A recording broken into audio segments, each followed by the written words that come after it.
the truth could break through. Housing isn't just a headline.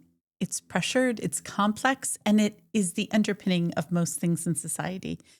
It relates to our workforce, our children in schools, our seniors, those who are disabled. Mm-hmm. Yeah, exactly. And nice segue there. Thank Our you. topic today covers disability, one of our big buckets, one of our major buckets. But I mean, I think all of them are major, all 8 of them. Are important. Yes, exactly. And I was doing some research in the lead up for this episode. And according to the National League of Cities, 26% of people in the U.S. Have a disability. And only around 6% of our housing nationwide is accessible. And we'll get into what does that actually technically mean. And that doesn't seem like that's enough housing for me. It doesn't. Yeah. That's a numbers issue. Yeah, exactly. And our guest today recently did a video actually with 1,000 Friends. It's really cool. Yeah, she's incredible, Cassie Wilson. And she actually walked through some of the accessibility barriers within her own apartment. And it was really enlightening for me. It was enlightening for me as well. And I'm excited to meet her virtually and to hear more of what she has to say. Yeah, absolutely. I'm Bree. And I'm Marty. And this is Housing Voices. From the porches and shelters, the streets and the rooms, if the houses have voices, the truth could break through.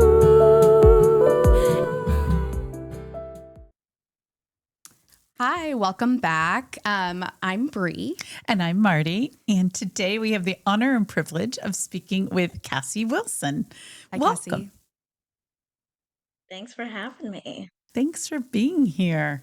Yeah, and Cassie, you do a lot of work around the state on accessibility and accessible design, and we talked about this in our cold open that you recorded this really eye-opening video for me, at least, going through your own barriers in your apartment and your accessibility barriers, and it was really, really enlightening and really propelled a conversation that we had about when we were talking about this podcast and housing and all of the layered complexity in housing that we need to consider on when we're talking about housing in the state and nationally.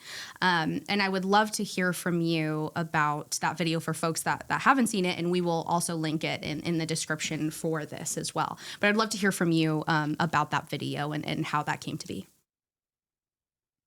Yeah, so during the 2025 legislative session, Senator Patterson ran a bill to increase the number of accessible units in new multifamily buildings. And that was kind of my first time even hearing or thinking about accessible housing policy, because it came at a time that was about a year after me living in my first apartment and having a lot of accessibility issues. And so also I hope you can't hear my cat eating plastic in the back. We were just having our own cat audio additions, let's call them. Yeah. Yeah. Your cat we saw in the video, and he's adorable, so he's more than welcome to join in the party Yes. and the fun, right? Yes, I'm sure he will at some point. What's his So, name, just so we can call him by name? Oh, Toast. Excellent Toast. name. Excellent. Awesome. Love that. Yeah. Mhm. Okay, I'm sorry. Please go ahead. So in starting to learn more about accessible housing and like what is possible and what an accessible unit may actually look like, I found that it was really hard to convey to legislators what that actually looks like and means, because it's one of those things where, I mean, I personally, before I actually just moved last weekend into an accessible unit, and Excellent. before I toured this unit, I had never seen an accessible unit in real life. I had Wow. maybe, seen things on reality TV with other disabled people, but it's always their own home that they own, that they renovate, which is just very different from Mhm. seeing like what is required by law in rental units. And so going into the 2026 session, because we didn't get that bill all the way through in 2025, I really felt compelled to show people for themselves, show legislators what the problems are that I'm experiencing and that so many other disabled people are experiencing. And I think it definitely helped, because when you see that my laundry is stacked and that I can't reach my dryer, and that, my kitchen is completely inaccessible, and I couldn't reach my windows, things like that, let alone my blinds. And so, I mean, that is what a lot of disabled renters are facing around the state, and part of it's a lack of education on both the property management side of, like, when I Mhm. went to look at apartments for the first time, they didn't even know which ones were accessible.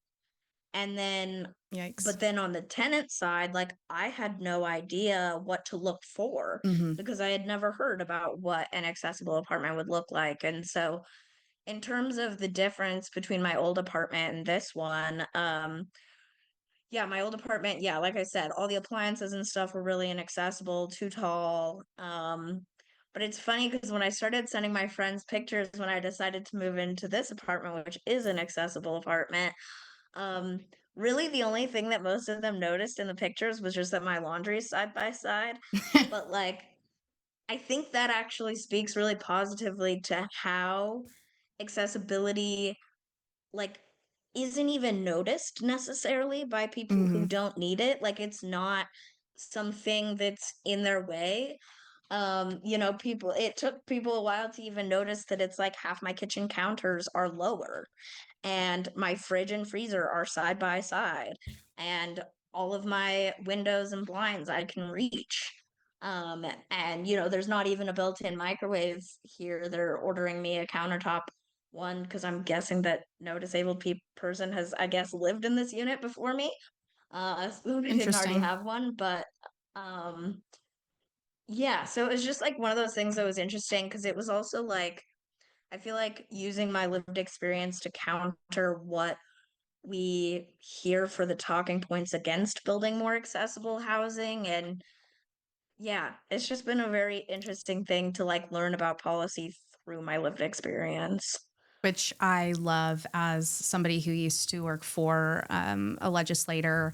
The lived experience and creating policy through lived experience, I think, is actually integral to successfully legislating and advocating for your constituents. And that's, all I'm going to say about that. And I could go down a rabbit hole on that, but I'm going to not She do can. that. She does. And yeah.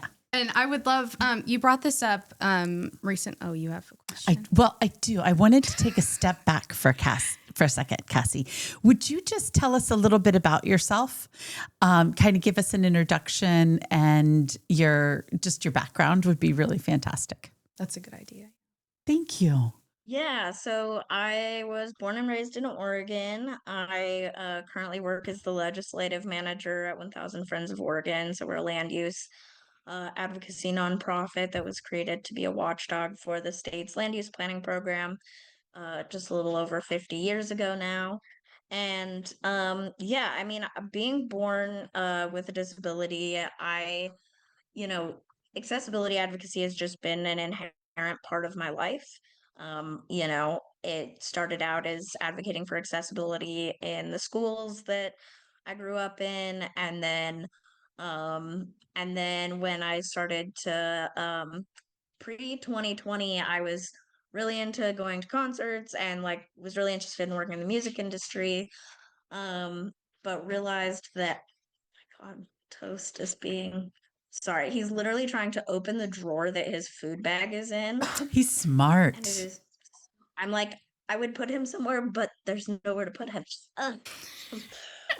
Squirrel Sorry. We or roll with it. toast. Yeah, go with it. No worries. Um, where was I going? Oh, so when I started getting interested in live music and being more part of that world, realizing that most, especially smaller concert venues, are not fully accessible. Um, then I started to do accessibility advocacy in that space.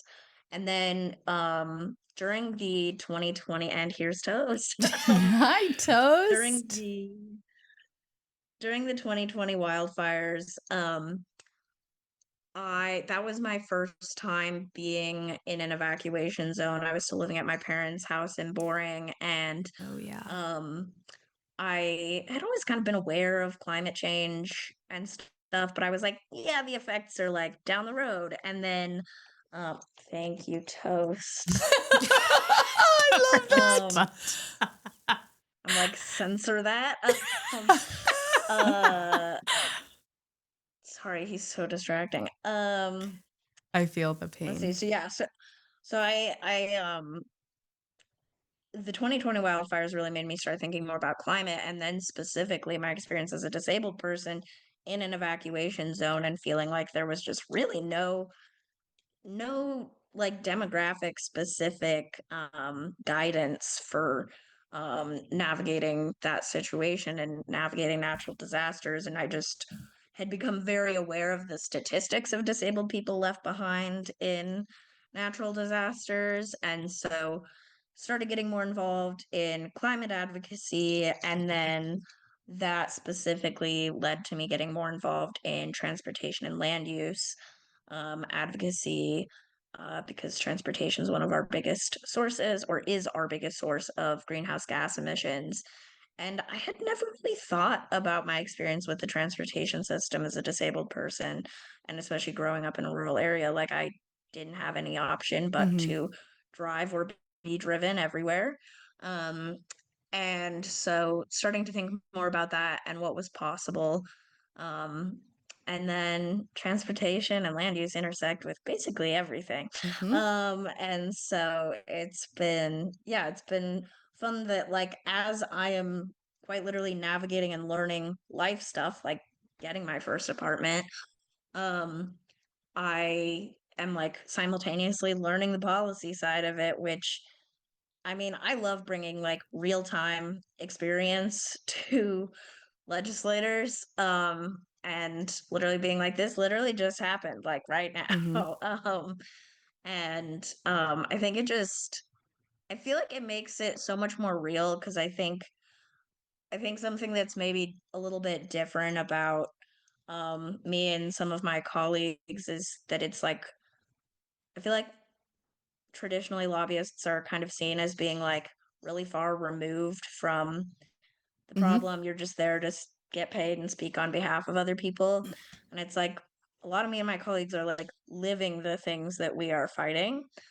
Um, and so I think it it makes it a lot harder for a legislator to be like, actually no, to your Mm-hmm. own lived experience, because there's really nothing to argue. Because stories sell, right? People need to see what the story is to make it real and impactful and to elicit change.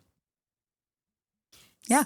So you talked a little bit about the 2026 session here in Oregon, and we're facing, obviously this podcast is focused on housing. And can you talk a little bit of what kind of the state of play is right now in terms of housing here in Oregon for people with disabilities? And you mentioned some work that you've done for accessible apartments versus adaptable apartments. And if you could just walk us through a little bit. Yeah, so Senator Patterson brought back her bill from the 2025 session, um, on accessible housing, and specifically increasing the number of fully accessible, or also known as Type A, accessible units. Because right now, only 2% of units in buildings with 20 or more units, so basically large apartment buildings, which are disproportionately in larger cities, um, are the only place that Type A fully accessible units are required to be built. And even then, it's, yeah, only 2% of units. And so on the smaller end, that can maybe look like minimum one unit in a whole building. Um, and and then, even when you scale up from there, it's just not enough. And so as a result, less than half of 1% of all housing in Oregon is accessible because there's not accessibility requirements on single family homes, which even though in the last, decade we've done a better job at diversifying the type of housing we're building, still a majority of our housing stock was either built before the federal housing like accessibility standards were put into place or um or just, our single family homes. And um so now it's kind of playing catch up on building the accessible housing we need, especially as our population is aging. I think that something I hear occasionally from legislators is like, adaptable housing is fine. You can just adapt it then as you age to meet your needs. But when I think about the reality of what a lot of older adults are facing, I'm like, I don't know that I would be dropping a bunch of money on renovating my apartment while I'm living on a fixed income in my retirement. Like That makes it hard. it's it's so much more expensive to do it later than to just do it from the beginning, especially when, like I said, most of the things that make a space accessible are not things that are a barrier for non-disabled people to use the Can space. I can I ask another question, please? Let's talk. So many times I'm in the housing industry, right? We hear about, is this handicap accessible, right? Is there a difference? How do you determine, what's the type 1? Can you touch on that, right? Just so that it creates a broader understanding for more people like me. Yeah, what's interesting too is like the language that even just like disabled renters use is often different than what the actual law is. Because ADA gets used as a synonym for being fully accessible, but the ADA only touches on the public parts of housing. And so that's like the leasing office, Mm-hmm. the parking lot, like mostly those things. And then the Fair Housing Act accessibility standards are really where most of the market rate accessibility requirements live. That's where the 2% of units must be type A accessible. That's where that lives. And then to make it more complicated, because why could things ever just Of be course. simple? Um, Anything that's federally funded then also must comply with accessibility standards in the 504. Um, so so it can really depend the building, and my understanding is the 504 standards are the strongest. Mm-hmm. Um, but even I'm still like, that's how complicated this is, that it's like I as a disabled renter needed to learn building codes just to like know what to look for when I'm renting. Like Lovely. made way more complicated than it needs to be. Like that's how we do things, It right? is kind of how we do things, right? So, what would you like to hear what would you like people to know what's actually happening in the simplest terms? Hmm. I mean, myself and many other disabled renters are being forced to live in housing that doesn't actually meet our needs.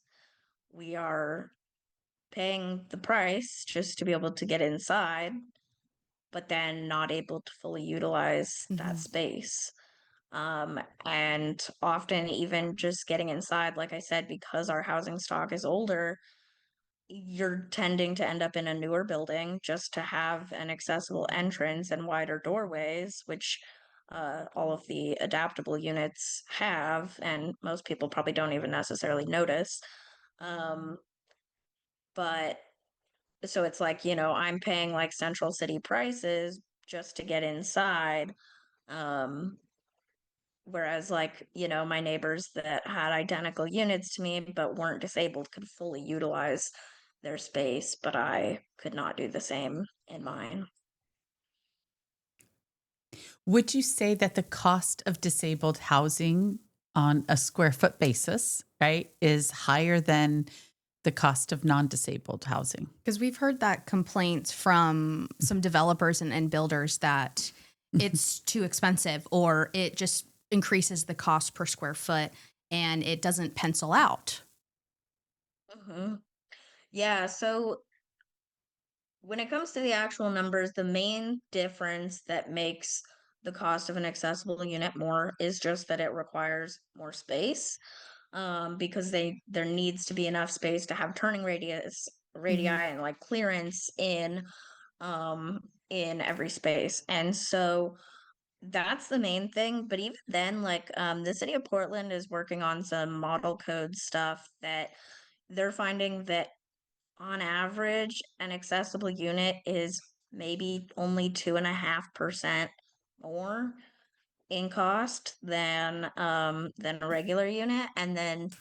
Um and then I've talked to some developers from California that they only do fully like above and beyond accessible housing, and they're like, it doesn't even need to cost more if you're good at your job.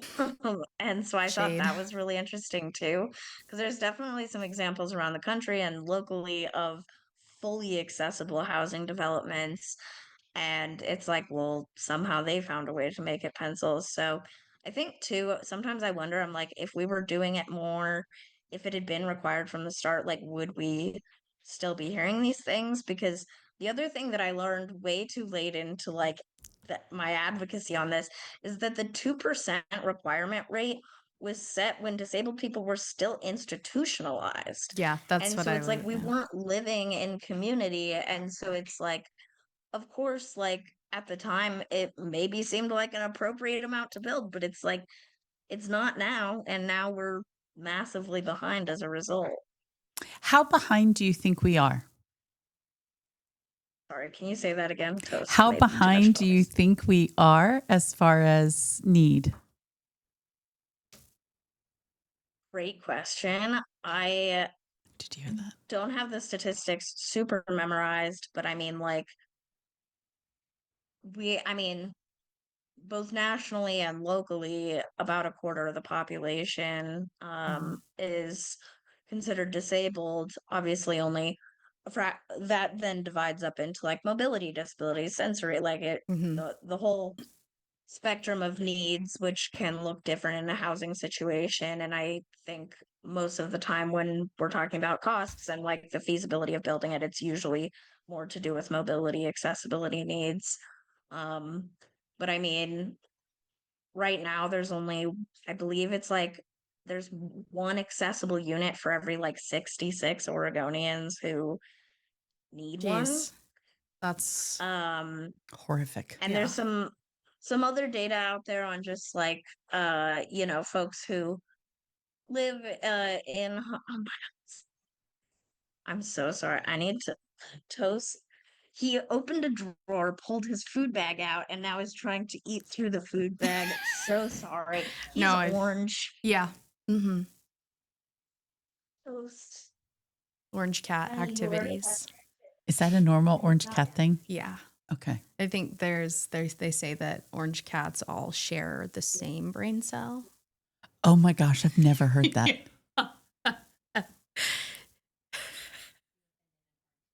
I know. Sorry to the orange cat loving community. I love them too, but they get into things and are troublemakers. Well, it seems smart to me, right? She's distracted. She's doing something else. And the Now- cat's like, oh, and now's my time. Now is toast. It's like a child. opportunity. he learned how to do that at midnight last night. Oh, Toast good. off the Perfect table. time. Yeah. Do like would child latches? Do they have cat latches? Well, those are I know my friend was like, you could tape the drawers shut, and I was like, he'll eat the tape. my sister So, had to put just child safety on her cupboards because she has a very smart cat. he's been like starting to use his paws like hands. It's Disconcerting. I'm like he's outsmarting me. I love that. So did you have more to say? Because we kind of got interrupted. You were on a roll there.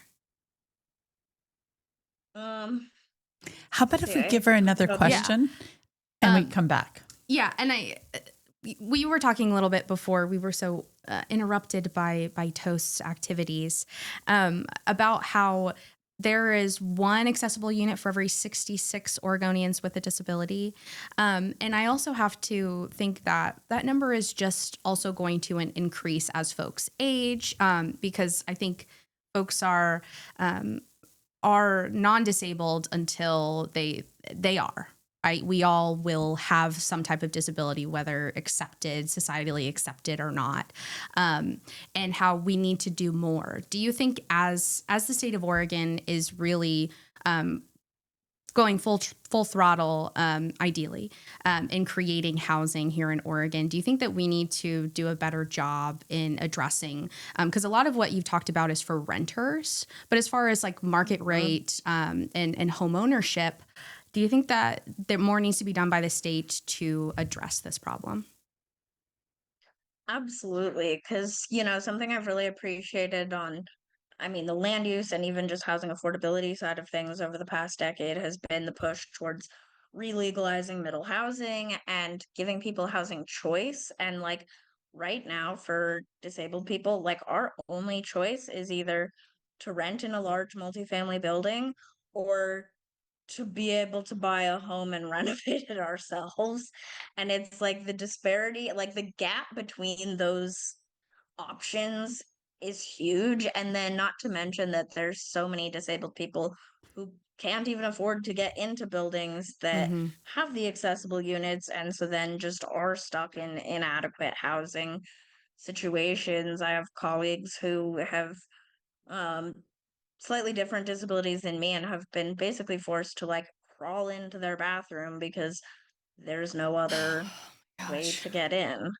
Um, so yeah, I mean, something I've been saying since I started getting involved in accessible housing policy advocacy is just like, as we are addressing the housing shortage, like if we don't address the accessible housing shortage too, like we won't have Mm-hmm. solved the problem because are we just trying to build units and hit number goals, or are we trying to actually build homes for people according to their needs? Absolutely. Would what kind of community resistance do you find in your work? Or if any? Honestly, yeah. Sorry, was there more to that? Well, I'm not like Bree who can do this long, eloquent question. I try to keep mine She's short. saying I'm long-winded. That it's true. I am. I'll Yeah. take that. Do you find any community resistance with the disabled housing or the disability housing? I'm sorry.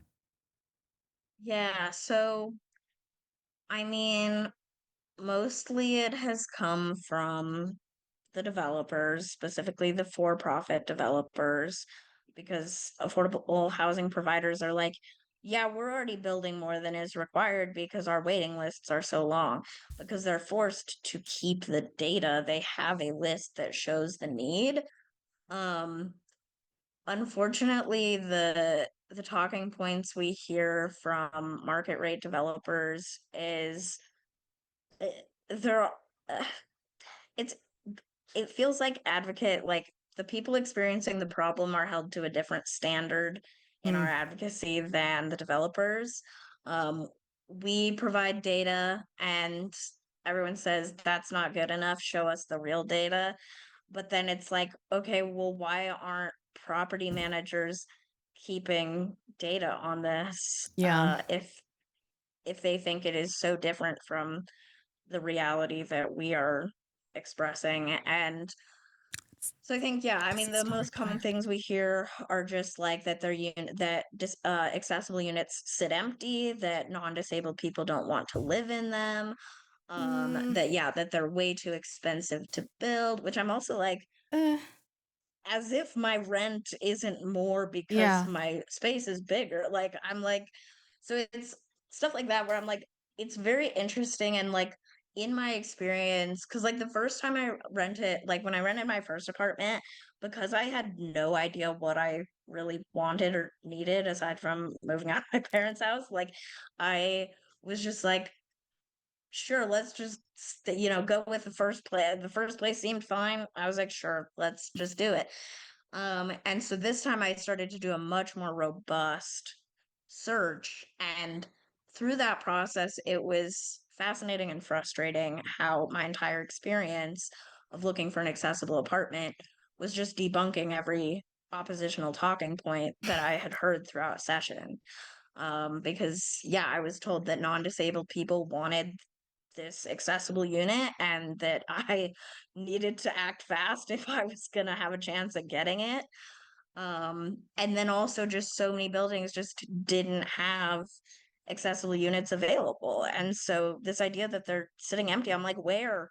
And also, why aren't you doing a better job advertising them? Because their websites never say if they have accessible units, they don't show a different floor plan or different pictures for what that is. And so it's just like, how do you even know if it's like it requires a lot of legwork just to find out if a building has it. And so it's just like, yeah, when I made my wants and needs list for this time around, it was interesting how much just like gets eliminated. I mean, like I feel like I have so little choice in where I live or even how much money I spend on rent because especially this time around, I was like, I don't really care how much I have to spend because I'm tired of paying rent for somewhere where I can't use like 50% of the space. Yeah. Do you know if there's any legislation around accessible apartments, right? Being preferred, the preferred order being to someone who has a need for them. Because I know that there was a recent legislation. What was that one a few years ago? You got to narrow it down, girl. I do. I'm not a Brie. She's going to have it all categorized in her mind. It's probably like HRC 2001 or something, right? And she's going to know it by that one. But, let me think. the new rental rules that require the first person coming in that's qualified gets the place. Is there anything regarding accessible units that allows those units to first go towards those with those specific needs? Yeah, I can't remember what the time frame is on it, but I know there's a thing where it's like when it's listed, it like disabled people's applications are prioritized within the first X amount of time. I think where it starts to be a problem is that because when they're listed, they're not listed as being accessible units. It's like, how are you supposed to know and apply?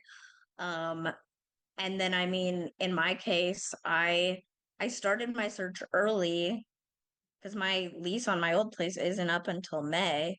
I moved beginning of April, so I ended up having to pay rent on two places in 1 month because because there was no way for me to hold this new place that I'm in and not lose it to somebody else. And it's like, well, what if when my lease is up, there's not an accessible unit available? And so there's definitely some stuff to figure out with the timing of leases for disabled people and being able to get into accessible units without it being a higher financial cost or without being penalized for breaking our lease or things like that. I do think I think this is something that comes up a lot in general because it's like on the one hand, I hear folks being like, our units just sit empty. And so like to me, I'm like, that's why it's a good thing that anyone can rent them.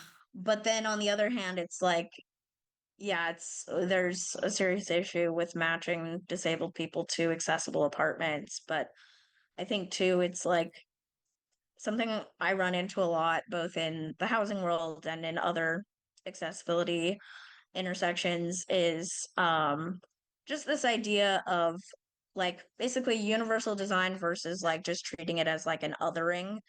And like if we treat it just as like, oh, it's only for disabled people, only disabled people benefit from this, rather than we all benefit from this and like anyone could live in this space. I think we run into issues because I've definitely had some legislators be like, well, a tall person would never want to live in an accessible unit. And I'm like, well, it's a good thing all of my 5 foot friends helped me move and they look around and go, dang, I want this place. Yeah. Yeah, as a it's like, 5'2" person, there's so much in my kitchen now that I can't reach. I'm really good at jumping on the countertops. yes, Yeah, no, exactly. It's like, I'm like, as long as we think about housing through the lens of a 6-foot man, we're not gonna Yeah, we're in uh trouble. be, yeah, exactly. Yeah, I'm looking at Ed over here, who is absolutely taller than 6 foot. Um, Cassie, can you, if you're okay, can you talk through what was your list, your wants and needs list when you were apartment hunting? Because I also know that this does change for folks' individual disabilities as well, but I think it'd be really cool to hear if you're comfortable with that. Yeah, and I still have the note on my phone, so I've got it. Excellent. Well, first of all, I wanted to stay in my current neighborhood. I love where I live, and like I wasn't, my desire to move had nothing to do with where I was and everything to do with wanting a space that actually worked for me. So I pretty much only looked in the inner east side of Portland, which to be fair, is where most of the buildings that would have accessible units are anyway. Um, let's see. I can't I feel like I maybe mixed some of my wants and needs, but I'll just kind of note that as I go through. Um, I really wanted to be in a building that had a community room. I host a lot of large gatherings with friends, and um I set up my apartment space to work for me, not for hosting. And Hmm. thankfully most buildings do have a nice community room, and this one does. Similarly, I had a patio at my last place, never used it compared to how much I just used the communal roof space. So, this building also has that. Had to be cat friendly, for toast. Um, I think something that felt like a need, but I had been so used to it already at my last building that I probably would have not necessarily, it wouldn't have been a deal breaker, was accessible power doors on the main Mm. Hmm. entrances. Um, because all these buildings are secure access, it's like you're scanning your fob to unlock the door, and then I'm having to navigate my mobility scooter to hold the door open for myself before the timer runs out on the fob thing. And so It's a it is race. so much nicer in my new building to just scan and hit the power door button and like not have to worry about it. And not to mention, like, if like I wouldn't be able to have anything in my hand. So if I've got like a coffee or something, it's like I'm having to put it in my scooter basket. Hope I don't spill it while I'm like trying to get in the door. So I'd probably it's a spill whole every thing. And time. or I'd spill even every like time. holding a bag of groceries, or Yeah, it's like all sorts of stuff where it's just like it just the ability to just not have to hold the door for myself goes a long ways. Um, what was definitely non-negotiable for me was I needed to be able to do my own laundry. hmm, I am so grateful to my friend and neighbor who like would come over and flip my laundry every time I needed it, but it is so much harder to have to like do the mental planning yeah. around other people's schedules and like coordinating that and remembering to coordinate that. And so um it is so much nicer to just have it be accessible to me. Um it was also pretty non-negotiable that I my last place had like no direct sunlight. Couldn't see the sky. Like Yeah, I've it been was in very units like dark. that. Yeah. I somehow got so lucky that this building, all of their accessible units are all corner units. And so not Perfect. only do I have like lovely big windows on one wall, I have lovely big windows on two walls, which is very rare. Love that. Um, Yeah, I did and then I notice all the light also, coming in. It's beautiful. oh, and Toast loves it because I'm sure. I was like, as a cat parent, I cannot. I'm like, my cat deserves to sunbathe. Like, Yes, who am I to not allow my cat to sunbathe? absolutely. Um, and then I mean, really, I needed a better kitchen setup. In the 2 years I lived at my old apartment, I did not use the oven. I completely relied on things that could be made pretty much using countertop appliances. So air fryer, crock pot, rice maker, stuff like that.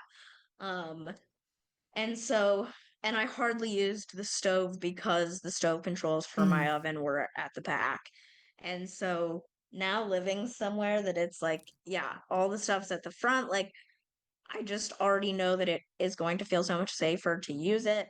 And like the being able to reach my freezer, I'm gonna have ice for the first time in 2 years. That's Like, incredible. That is it's incredible. stuff like that where it's just like I think too a lot of it for me is like there's a lot of mental gymnastics that like it becomes very subconscious, but it is work like to just like because like as a disabled person, like I'm going through my day like calculating my energy that I'm expending. And so it's just like having to plan for inaccessible issues like it's just and now not having to is just like such a big deal because even like my last building the package room wasn't accessible. And so having to remember I got a Mm-hmm. package, remember to have somebody help me go get the Yep. package. Oh, yeah. Versus like now this building just has basically the standard package locker that every building I toured had. Um it's just so nice that like that type of stuff I don't have to think about anymore. And like even this building, doesn't pretty much every building I toured, all of the mailboxes were like very much like low enough that no matter what unit you live in, like if you use a wheelchair, you should be able to reach it. Um, versus my last apartment, they had to get the post office to reassign me a lower box on the wall of mailboxes because mine was too high for me to reach. So it's Mm-hmm. just like the amount of work that goes into just surviving, like not even like in like thriving and enjoying a space, um, but still paying the same rent as your non-disabled counterparts is It's ridiculous. very frustrating. And I will say the one thing that now I'm facing with being in a type A accessible unit is frankly the standards are even still too low on type A, um, because they don't inherently include grab bars. They only include reinforcement in the walls for if you need to add grab bars. But that means that at some point this month, I will be receiving a quote from the building because I need grab Yeah, bars. that's what I was going to And ask. in You the have to pay? meantime, yep, I have to pay. And not only do I have to pay, but they ask me to pay in advance for the future uninstallation of them That's because I'm also ridiculous.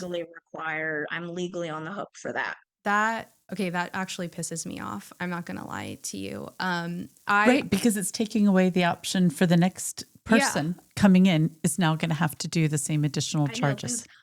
I will say my last unit, even though it was an adaptable unit, at some point a disabled person or somebody with some level of mobility challenges lived in it because the shower, specifically only the shower, had grab bars and a seating bench in the shower, um, which at the time made my property manager think it was an actually accessible unit. It was not. Okay. But um it was like I got to benefit from the fact that my property Oh, management lucky had no idea what you. they were doing, and Yeah. so they didn't, and but now I know now I'm completely reliant on it because I got used to having Yeah. it. And um so yeah, it's like even with a more accessible unit, I'm still on the hook for You said finishing the accessibility. earlier, you said that it's legally required that you remove it and pay for that in advance. Why do you say legally? Is it by, actual statute, or is it more by rental agreement? How does that working for you? It is in actual law, that tenants are on the hook for both the cost of installing modifications and uninstalling them when we move out.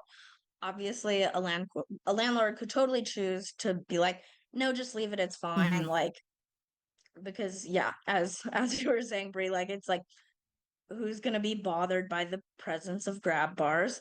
Um, so yeah, I think something I want to look into more. I'm pretty sure Colorado passed a law to specifically remove the requirement for the uninstallation costs being on disabled renters.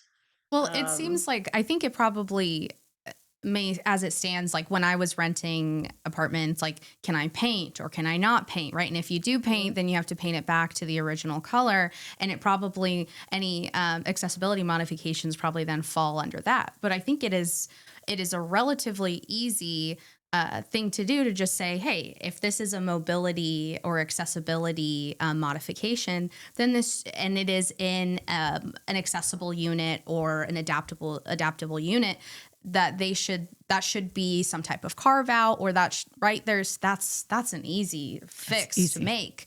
And while you're talking this, I've been thinking a lot about how the state of Oregon is, and I'm sorry, I'm going to get a little bit long winded here, but I'm going to try to keep it short here.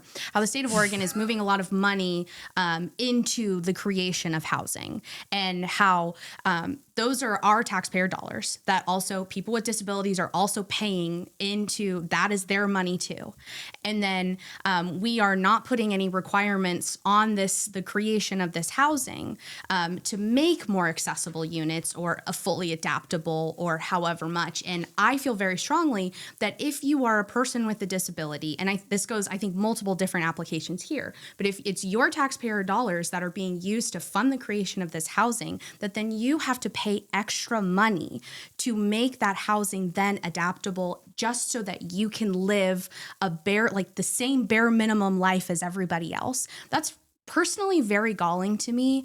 And how the developers' complaints of costs associated with this, while they are getting our taxpayer money and talking about maintaining their profit margins, but then people with disabilities and then regular, like just taxpayers, then have to pay taxes on buying a property, like a market rate property that was invested in with our taxpayer money. Like, do you think, I'm getting to the question here. Sorry, I got a little bit irritated about this. But do you think that as we're moving forward with the state of Oregon and creating this housing, that we really need to get realistic about requirements for housing and just basic livability for people? Absolutely. Yeah. I mean, so something that came up this session was so basically Senator Patterson's original bill would have increased the requirement for more type A units Mm-hmm. across what was I gonna say? Like just in general, there would be more type A units, and it would lower the threshold a little bit. So that way I think it was buildings of 15 or more units would have to have an accessible unit. Um, that version of the bill did not move because it would have died because people with power didn't Mm-hmm. like it. Um, and so some of the people who were standing in our way suggested that we only have those requirements applied to affordable housing.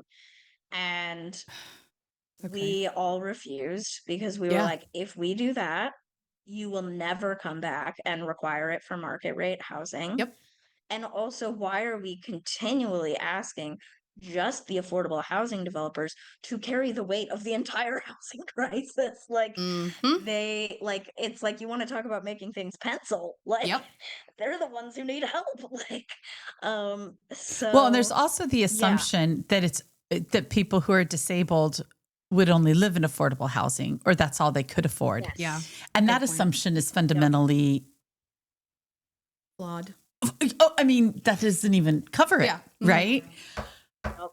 It's almost like let's hide a Exactly. problem and not let it be seen. Or let's put it in a place where maybe a NIMBY might not, you know. Yeah.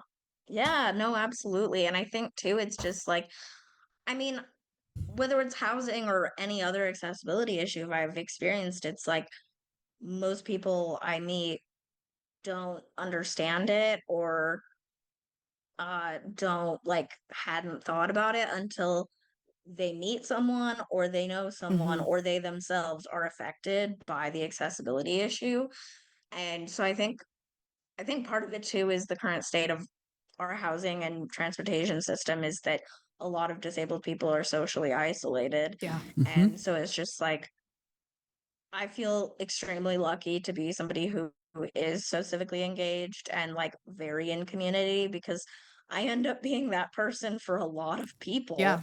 Um, but I'm glad that I can be because otherwise it's exactly like you said, like people make these sweeping assumptions and act like disabled people are a monolith, and it's just not the case. Yeah. People need choice and ownership in their housing choices, as in so many other choices, right? Quick question. Did you see any improvement or passing of anything from the legislature This last session. regarding the session? Yes, regarding accessibility for housing.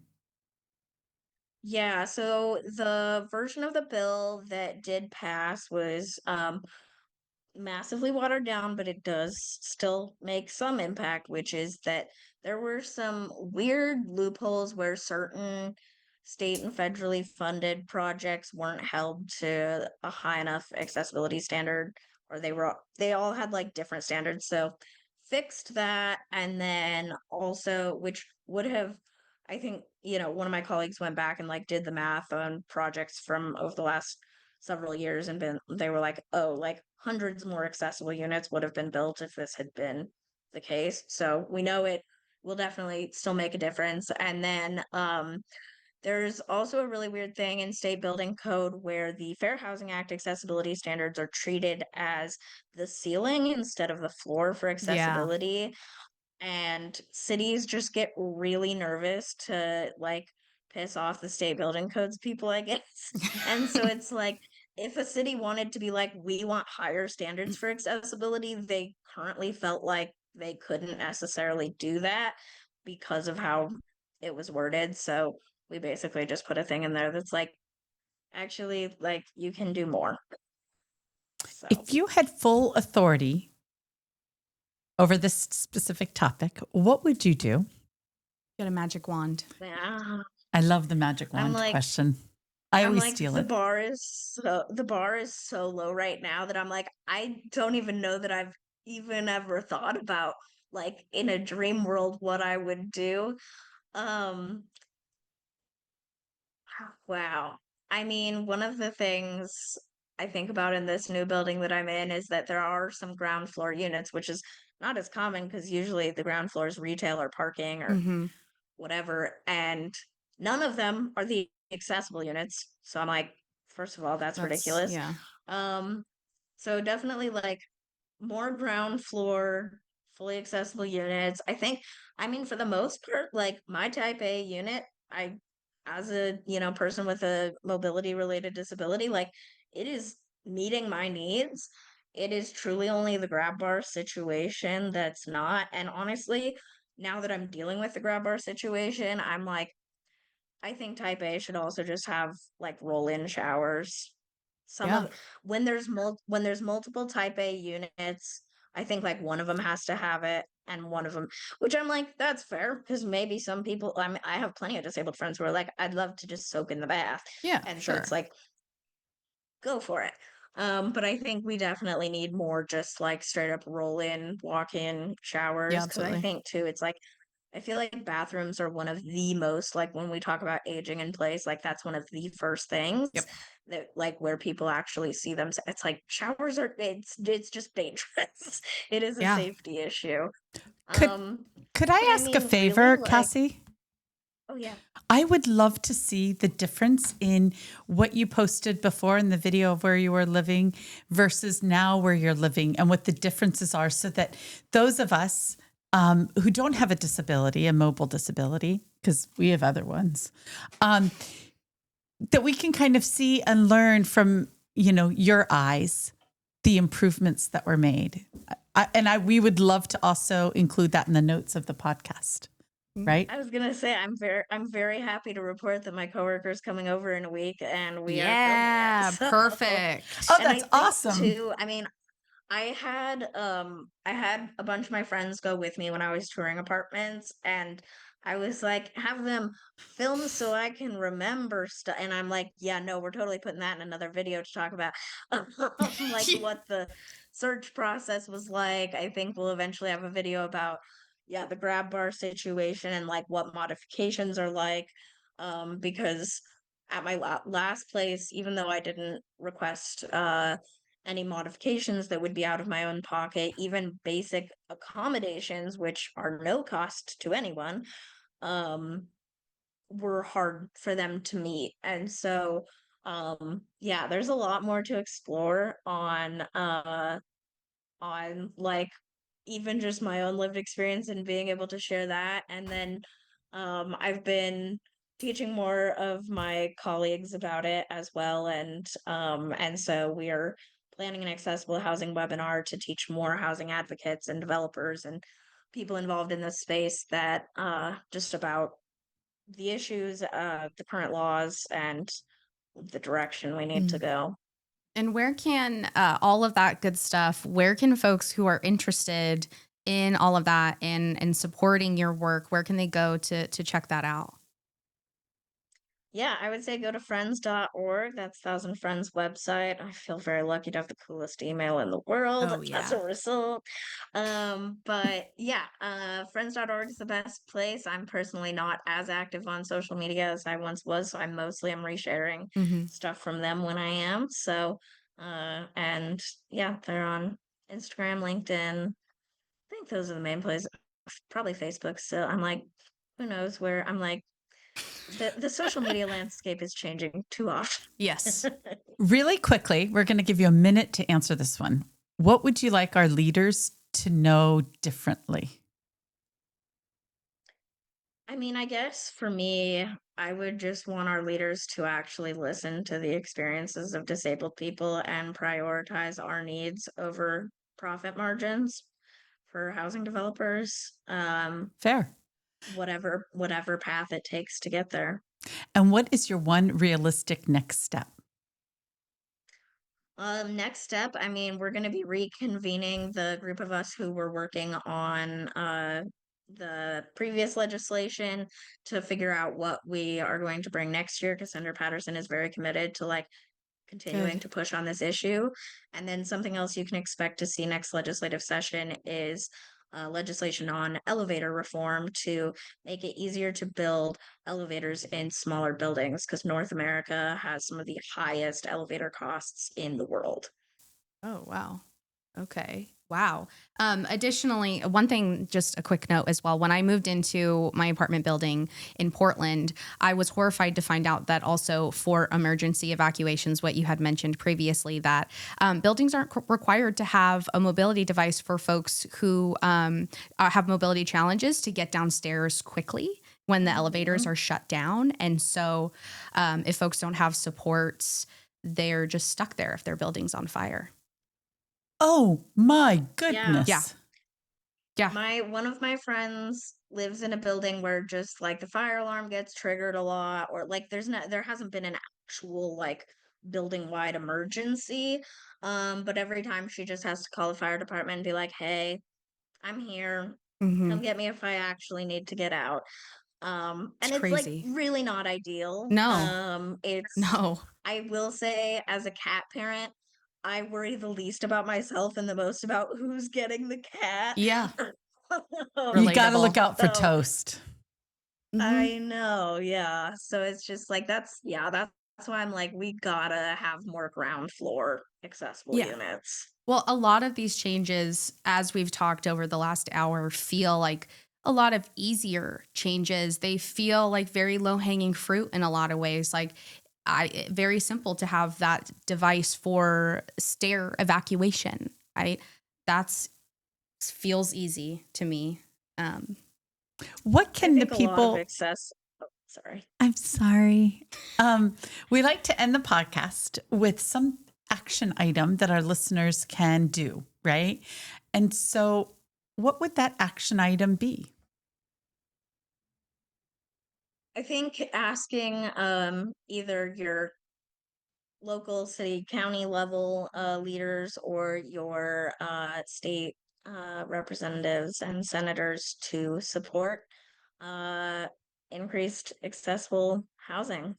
Um, and everyone, yeah, keep an eye out next session for more action items on the legislation we bring forward then.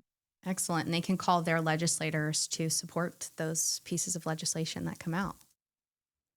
Yes, and keep us updated because we'd like to promote and to help and to Yeah. support in any way that we possibly can. And ideally, I know session gets very busy, but if there's an opportunity to talk about those pieces of legislation as they come to fruition, I think I'm speaking for all of us here, but we would love to talk about that. Absolutely. Thank you, Cassie. Thank you. Thank you. Housing Voices, where people, policy, and practical solutions meet. Practical Solutions meet. A special thanks to our partners, MartyFulford.com and Signet.net, for supporting thoughtful dialogue around housing in our communities. Music for Housing Voices is provided by Karen DeWolf and Adrian Chris. Thank you for helping us set the tone. You can find us at housingvoices.com and connect with us under Housing Voices on Instagram, Facebook, LinkedIn, Blue Sky, TikTok, and our YouTube channel. If you found value in today's conversation, share this episode, follow the show, and help us expand the dialogue. Until next time, this is Bree. Let's keep listening, keep learning, and keep building practical housing solutions together.